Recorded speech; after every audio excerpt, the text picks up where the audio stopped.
Hey guys, day two of breathing month. I want to challenge you with another assessment.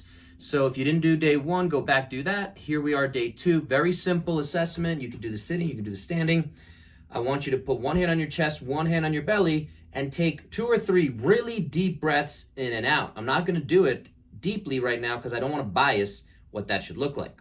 So if you're doing that, I actually want you to pause the video and think about what you're doing. Think about where you're breathing more, chest or belly. That's what we're looking at. One hand on the chest, one hand on the belly.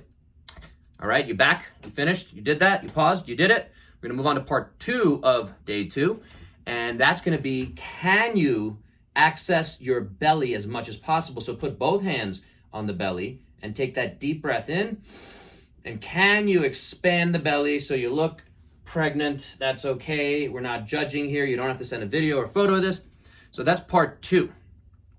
If you can get there. If you cannot access that and you're having trouble and you try to breathe into the belly and you're still got a lot of stuff going on up here in the chest, that's the answer to part 1. We don't really want to see a lot of that.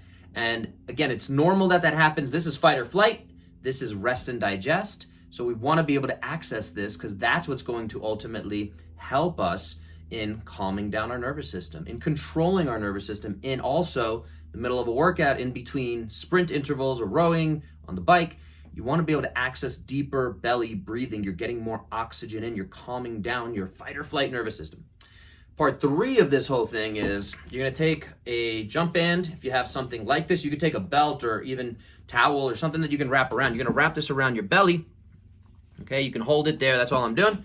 And as I take a big breath in, I'm using that and I'm having it as tight on there as possible in order to expand and feel the resistance. In fact, if you wear a belt actually in the gym to deadlift, to back squat, that belt, the whole point of that is so that you can breathe into it. It's not to tighten it up as much as possible so it sucks your gut in.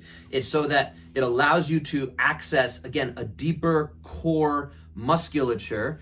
And that belt is just acting as a cue, as a feedback mechanism to provide more support, to cue more back. So I'm all for not wearing a belt as long as possible. That's a different story. We'll talk about it another time. But if you have access to a weightlifting belt, a band, we're just trying to see if we can build better belly breathing.